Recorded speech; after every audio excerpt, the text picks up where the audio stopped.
This is Dave Meltzer, CEO of Sports One Marketing, here with a live playbook for entrepreneur, and I am here for a second time with one of my favorite guests that never got publicized, Paul Rabil, the world's greatest lacrosse player. Thank you. I appreciate that. Excited to be here. I just landed and hopped in a Lyft, dropped my bags off at the Hilton, walked over here, ready to go. That's awesome. This is one of the first cities that I didn't Uber or Lyft because we had so many bags. I was like, let's rent a car so we could have mobile storage and then Uber in from where we parked.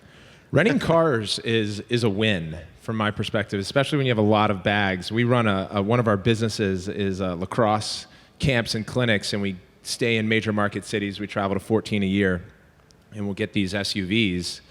And there's still something about the on-demand driving experience of just being able to get in your car, drive it, not have to worry about Uber, Lyft, transactions, the late fees, all that stuff. Well, I'm glad you brought that up because what makes you unique, I ran a big sports agency, so I've dealt with a lot of athletes before, and I've always said there's something extraordinary about the world's best. No matter what you're playing or doing, there's a different vibration to being the world's best. But what makes you really unique is this is, to me, about compassionate capitalism. I wrote a book about 3 things. It's how to make money, help people, and have fun. And when I look at your book of work so far, the thing that makes you different than most athletes is you have a keen understanding of how to monetize things for the right purpose. Mm-hmm. When and where did that start? Well, I would agree. I think that journey that you wrote about and you described there in making money, helping people, having fun, for me, it's kind of inside-out model. I really enjoy and derive a lot of energy from helping, generally just working with people.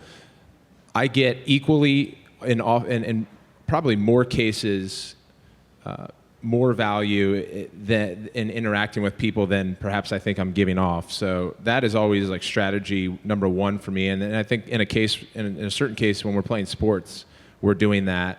Having fun is a part of that. That's a part of that experience. And then if you're lucky enough, you can monetize.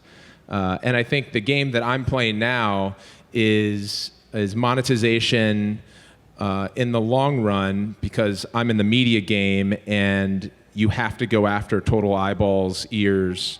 In this case, we're in person, hand to hand.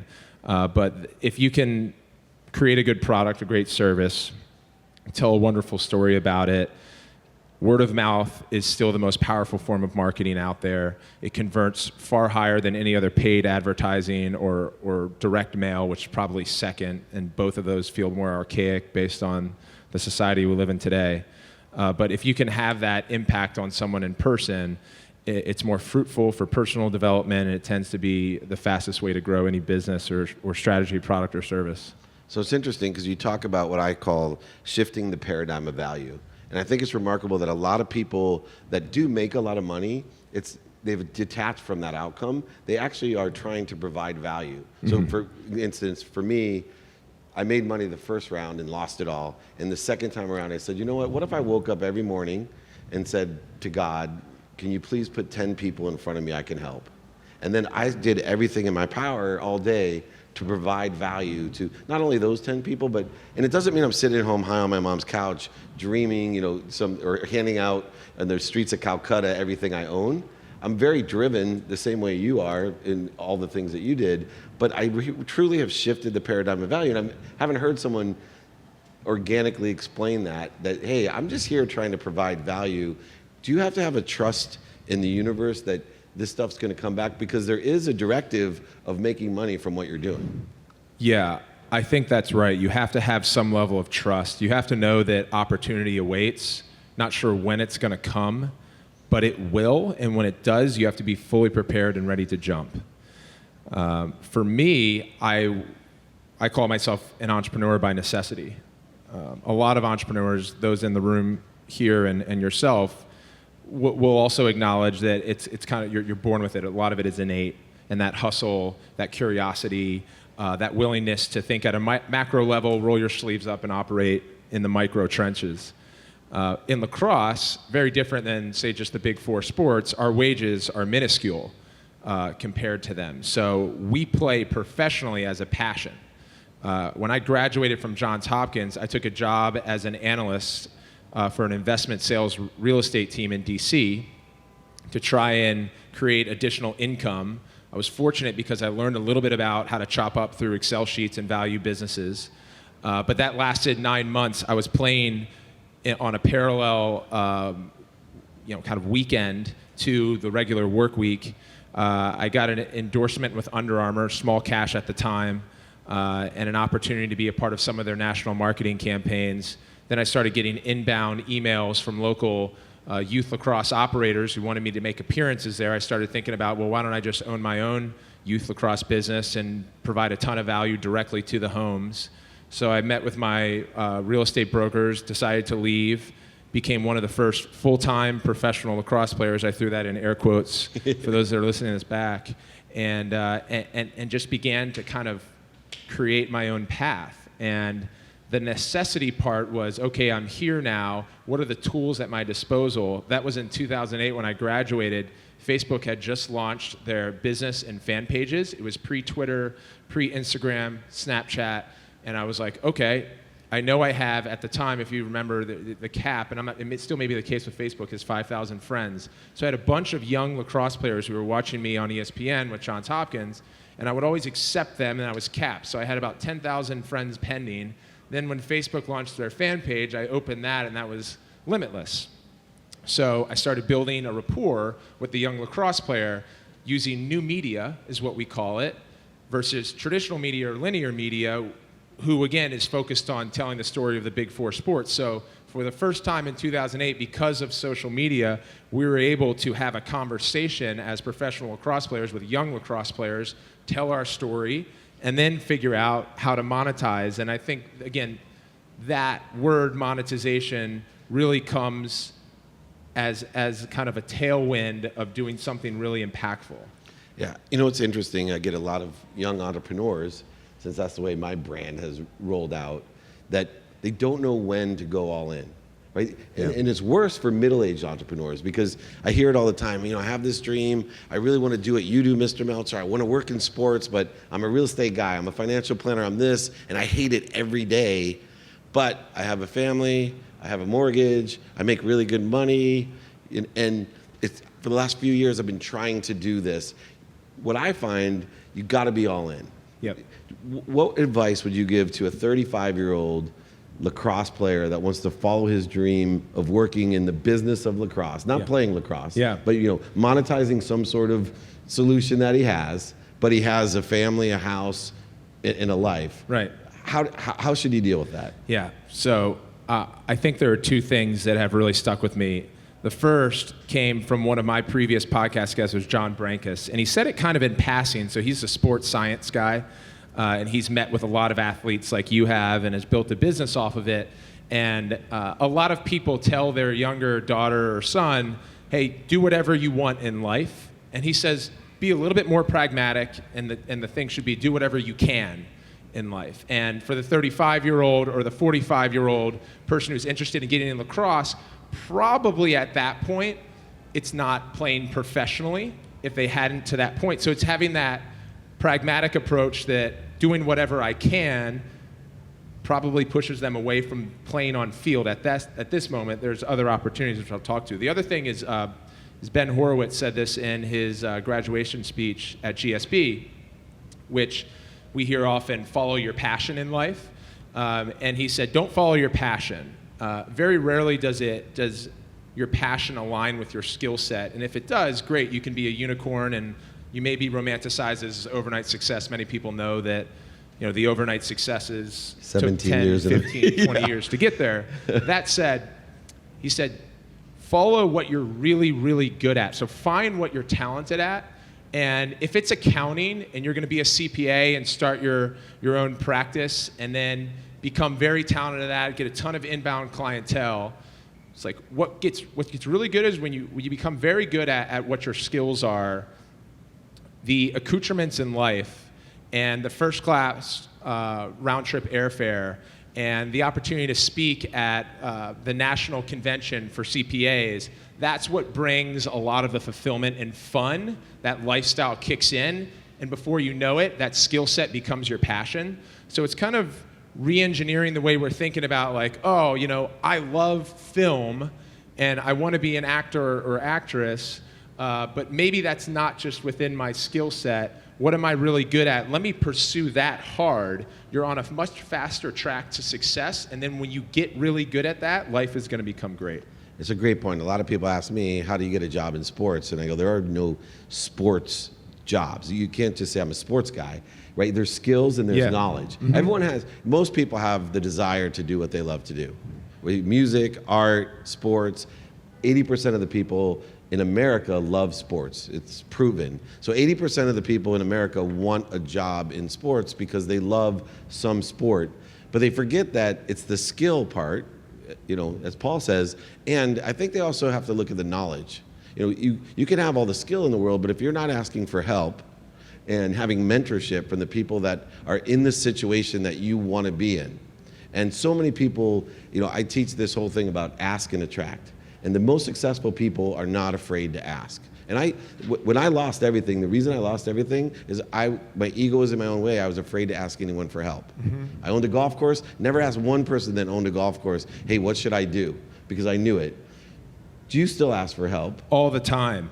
I say that most of, if not all of what I share with other people has been gleaned from my mentors, people that I read about, folks that I listen to over audio or read about in their biographies or autobiographies.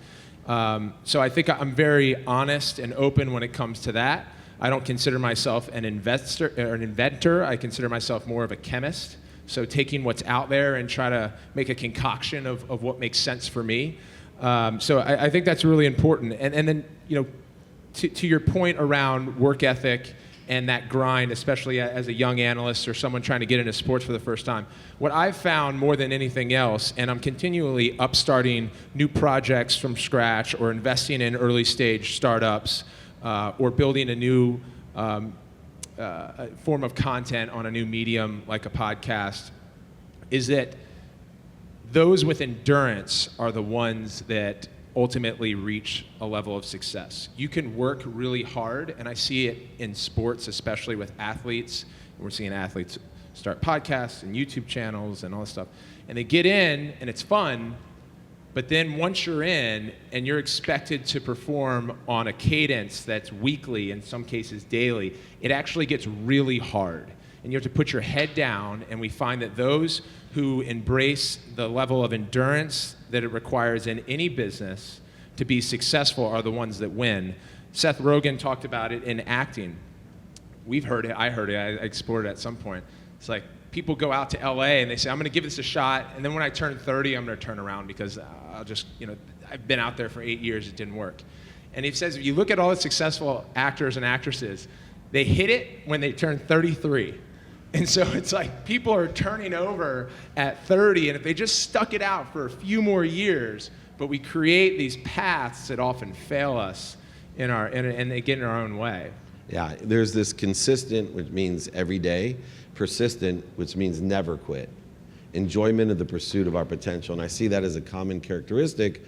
People like you that are just successful. I heard an analogy, and I want to see how it applies to your life. There's this certain tree that it doesn't grow for 4 years, and it appears not to grow, but what's happening is actually all these roots are growing, and it establishes an extraordinary root system, and then actually can grow 80 feet in the 5th year. And I see a lot of entrepreneurs, athletes, actresses, people that are following their passion, they don't realize the unraveling of their own root system, and they give up right when they're about to shoot up. Yeah, that's exactly right. We were just talking before we started. I already kind of categorize lacrosse as a smaller sport, and I'm constantly trying to network with the major platforms that have all the eyeballs. The Facebooks, which house Instagram, the Googles and YouTubes, the Amazons, the Twitters of the world. And every year I go out to Silicon Valley and I meet with their sports partnership teams, and I basically say, hey, how can I be better? How can I work with some of your new tools and gadgets? And we've had these conversations year over year over year. I've been playing professionally for 10 years. All the time I've been spending with Instagram, just visiting campus, introducing myself, saying hello. They finally came back to me about 2 weeks ago. Lacrosse season is here, it's spring. and they go, hey, we want to do an Instagram story on lacrosse. Would you like to shoot it, and it'll live on our account? I go, absolutely. They have 233 million followers. Give you guys an idea, Netflix, which has now taken over broadband cable, is around 110 million subs. Cable has gone from like 95 million households down to the low 80 million, and that's like total reach. So I realize with Instagram, I'm not hitting 233 million people at once. They have that organic reach algorithm. But nevertheless, it's the biggest platform lacrosse has ever been on, and they just posted it today. So I'm here and like putting shoulder content out to support it and try and make sense of that story. But that's an example of exactly what you're talking about, which is I was just meeting with them, never asking for anything, never expecting anything. I was investing in those relationships, those commonalities that we shared. In this case, it was content and tech. So I think that's important. When you sit down with mentors, or if you try to build a mentorship, don't ask for stupid shit. I think that's really important. A lot of people just like, will ask me that are coming to try and figure out a way into lacrosse, some stuff that they could probably just type into Google. And that can perturb a lot of the leadership that you're looking to form a relationship with. So be really thoughtful, have good questions to ask, certainly have tough enough skin to realize that like your first 2, 3, maybe 4 meetings might get canceled because that person's really busy. So put your ego aside and realize like, hey, this is okay. I've had to do that. I've traveled to Boston and New York and out west and had the meeting canceled. Flew on my own dime, swallowed the ego, went back, wrote a nice follow-up email. That built the relationship even stronger. Yeah, and I think another piece of advice that I have, because we get a lot of people that make those requests of us, number one, be concise and prepared, but 2, make sure that you have what it takes to follow up. So one of the tricks that I've learned, because and I'm building a brand known for getting back to people quickly, right? I'll email them, DM them, and I shock people. When I have trolls, I'll tell them to call me on my cell phone because I really want to learn. I do. I'm like, hey, I want to learn. And all of a sudden they're explaining themselves away. But when they make an ask, I always make an ask back. So it could be something as simple as, look, I'll do that for you, but send me a paperclip. And it's amazing, 99% of the people, they'll go way out of their way to all this stuff, but will never send me the paperclip. And by doing that, there needs to be an exchange. You have to be completely committed, and anybody will answer you if you're concise and strategic about what you're asking for. If they're capable, I always use this example. If somebody asks you something you're capable of doing, why won't you do it? Truly, people love to give. I ask crowds, who here loves to give? Everyone raises their hand immediately. But if you ask people who here likes to receive, there's a hesitation. Yep. And some people won't even raise their hand because you have to suck up your ego to receive. Where does your ego play a role in, because lacrosse, alternative sport, yep. And I'm sure a lot of people, you walk in like me and they'll say, well, I didn't even know who Paul Rabil was. Right. But yet there's millions of people at your frequency that will drive all the way back from San Antonio when they hear you're here. But there's the majority of the 3.2 billion people on the internet that don't know who the hell you are. Yep. How do you deal with that ego-wise? So I used to have a pretty big ego, and I think all of that stuff would give me a quick jolt. But because I knew how important, and I had a little bit of realistic state in my mindset to be here right now with you and push this message lower out his there. ego a lot. Sorry, we don't like to interject on the. That I would, to come here with me. All right. See how humble he is. That I would get over that ego. Nevertheless, it used to still really crawl and bother me. I've spent a lot of time in personal therapy. It's been really valuable for me. What got me in there originally was something that I thought was catastrophic, and learned that it was not at all. So I played for Team USA, and we lost our world championships to Canada back in 2014. Like many athletes, I was kind of so confined and kind of married to the sport. It's all that mattered. My identity was in the sport. It was who I was, not what I did. And that loss, and we all kind of like smirk, and I can laugh at it now. Except for the Canadian in the back. Well, despite the lacrosse people that may be listening, like, because they'll still say, like, come on, Paul, that's a big loss. We're better than the Canadians in lacrosse. You shouldn't have lost that game. So, like, I understand and respect the mindset of a traditional athlete. Like, losing at that stage is not okay. Nevertheless, I was depressed, and I was ruining my friendships and my relationships at home. And however it ends up for any of us, starting to dive into deep personal work is, I think, the key that unlocks real fulfillment in our lives. So part of that was probably 4 to 6 weeks of figuring out how to deal with something that was sport related. And then it became more about relationships in the locker room, what real leadership is, what caring about people means, developing empathy, and really investing in that. It is certainly a buzzword that we hear a lot, but there hasn't been any other skill that I've learned, physical or mental, that has the power of empathy. Not even close in my life. And you mentioned trolls. We call them trolls. I even kind of cringe. I don't think there are trolls, right? Like, people just want to be heard. And every comment that's out there and every person that reacts a certain way has something to do with the way that they were raised, their peer group, the school system, a lot of which, by the way, they were out of control of. And it's led to that moment, to that thought. And to them, that is their truth. That's the fact. That's the way they're seeing it. And for so long, I tried to get them to rethink or force feed a different thought, rather than just saying, like, let me be with you and try to understand that. And there's nothing more powerful that I can do now with the lacrosse community or people that I speak to on my podcast than to actually admit, in some cases or in many cases, oh, I was actually wrong there, or thanks for bringing that up.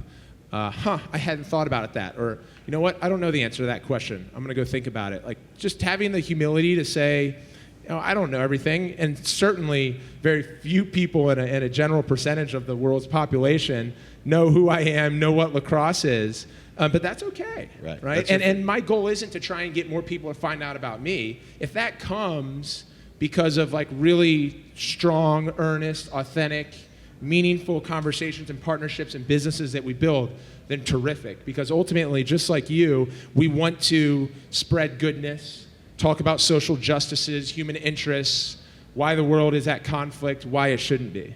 Yeah, absolutely. And it's funny, if you have negative comments in your life, the greatest thing about social media to me is I go to their Facebook page and I see, wow, that's their perception of everything. Yeah. Right? They have attacking thoughts. They have a need to be right, a need to be offended. Whatever you've done to them, you can see it through what they're posting, and it's not necessarily you.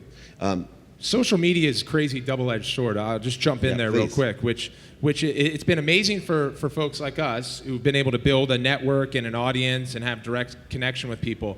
But on the flip side, what the algorithms are built to do is create these social bubbles that are really impossible to breach, because we follow people that we think we're a lot alike, or that we share certain values with, whether that be political or social. And so you're constantly inundated with the same thought.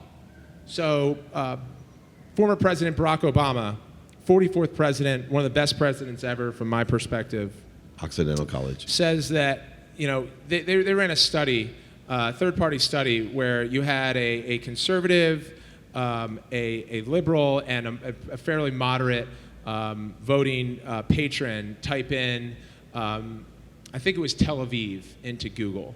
And for each group, or for each person, a different search came back, because this engine realized, you know, based on all of their history and their likes and how they block themselves off, what's more likely to be clicked on, right?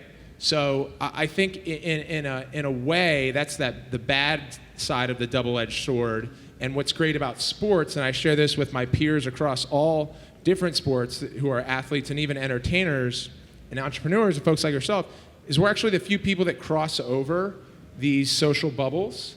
You know, I have conservatives and liberals who follow me, right? And when I post about, you know, International Women's Day, which was last week, and really show my support and advocacy of such, I'll get some folks that come in and say, like, well, what about International Men's Day? And I'm like, what the fuck are you talking about? You have no idea. It's like, you know, so. You mean the other 364 days?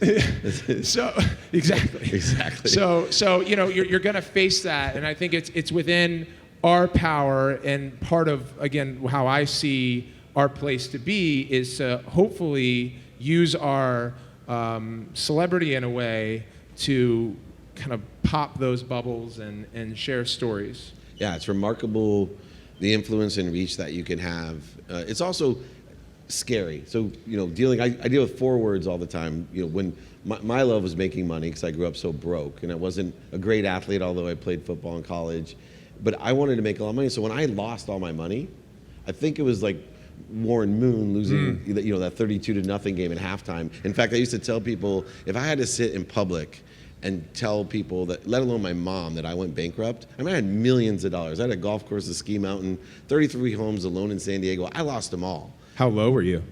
It was interesting. I was low for one day, and my wife pretty much saved my life because she literally came to me and said, look, take stock in who you were and what you want to become. And I get choked up thinking about it. I sat in bed and I thought to myself, you know what? If I can look up, I can get up. But I spent one day going, how the hell did I lose all my money? Like, I worked so hard, and it was so important to me, and it changed my complete perspective. I shifted this paradigm, and I started being of service. And I outlined my book, Connected to Goodness, which was a roadmap to helping people. And 2 words, I started with thank you. That's what I put next to my bed, just to remind me, God, I got so much. I write so much. And then it changed to, as everything started swinging back my way, and what sits on my nightstand is radical humility. Because you get all this attention and you want to do the right things, and I'm constantly fighting, I'm not that good.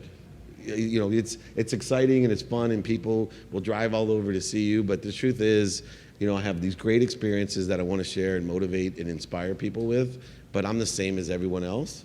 And I would just like everyone's life to be a little bit better because I give them a different perspective, because I'm radically humble that I was an idiot. I lost everything. I was an asshole. But you know what? I changed. And the universe keeps bringing it back to me. I really like that, radical humility. I've been kicking around radical acceptance, which comes from Stoicism and helps you live in the present moment, which is just acknowledging what's happened, the mishaps that we made, the bad decisions or the right decisions, and just radically accepting your present moment, what's in it, and then the next thing that you're going to do. Not get too high, not to get too low. I think it's stereotyped as unemotional. It's certainly not. I could feel your emotion right there. Sure. It was like a really wonderful share, and I could almost like feel that day that you said you were low. Radical acceptance is something that I'm continually trying to improve at, and you can do so through daily meditation, certain tactical calendar settings, shut your device off, put it in airplane mode. We can all get distracted there, but I think step 1 is awareness of getting caught up in the past or the future. Step 2 would be the intentional practice of doing something about it. That's awesome. Last question. What legacy do you want to leave, Paul? That's a really great question. And the answer is nothing. Awesome. So I just did a team exercise with our current USA team. So our world championships are every 4 years. We put an application in to become an Olympic sport in 2016. We're supposed to get recognition this summer. So it'd be as early as 2024, likely 2028 when the games are in LA in the US, just as a side note. So we're in our world championship year. It's going to be in Israel this summer. There's 50 countries across the world competing. So we had a training camp this past weekend, and we brought in J.C. Glick, who's a former Army Ranger and a great motivational coach and speaker. And he had us write down, using visuals, who we are, who we want to be, and what we want other people to see us as. And I spent a lot of time in it, and I feel like I had a little bit of a head start because I've been in almost 3 years of therapy. So I've been doing a lot of this on my own. But I think, I'll fast forward, so what people think of us should just, that slate should be wiped clean. And it's not disregarding the importance of other people in our lives. That's important. But what you want to bring them up to is to the first part, which is show them who you actually are, your actual self. So open up, be vulnerable as you were, and say like, here's everything that I am, all the scars, and all of the calluses that I've built, and in some cases the successes. So we live in a world where we show our actual self and we have our ideal self. We're always working to become the best version of ourselves. And I think where guilt comes in and sometimes a lot of regret is when either consciously or subconsciously we make decisions in our lives that take us off the track to our ideal self. So we know who it is we want to be. We just have to find that and then figure out through some type of diligence and discipline how to get there. Partnerships, relationally, through friendships, or even your partner at home are often the best ways to find your ideal self. People help you actualize, and I think that's who we should be looking for in business and relationally to work with, are people that are going to encourage us to be our best version of ourselves. So long way of answering your question. I'm not concerned about legacy. That feels to me like the impact I want, or how I want people to walk away and say, oh, this great lacrosse player, the impact he had. I just want people to know who Paul Rabil is, what he did, the trials and tribulations in his life, the people that he worked with, the people who helped him, and then just say, okay, that in some cases are some areas that I want to follow. In other cases, that kind of that chemist mentality, I'll take a couple of things here and add that to what I'm doing. And then Roger Bannister, who had just passed away this past week, the first person to break the 4-minute mile threshold. I wrote about this in our email newsletter. Shortly after doing that, it had never been done before. Within 10 years, several hundred people had broken the 4-minute mile, and exactly 10 years later, a high schooler did. I once had the fastest shot in lacrosse. 1 year later, someone tied it. It was 111 miles an hour. So prior to that, it was just over 100. So that's a big jump at a professional level in any sport. Year later, someone tied it. Year after that, someone tied it. Year after that, people just started beating it regularly. Now it's up to 119, and there's high schoolers shooting 111 miles an hour. So the long story short is that as Roger Bannister passed the baton off to the next slate of runners, what I think we should all be doing in my version of it is give a stick to another person, try to grow the game 1 mile an hour at a time. And then personally, my goals are to kind of chase humanity and human interests and tell those stories and provide amplified platforms for other people. That's awesome. Well, I truly enjoy the consistent, everyday, persistent, never quit enjoyment of watching you pursue your potential.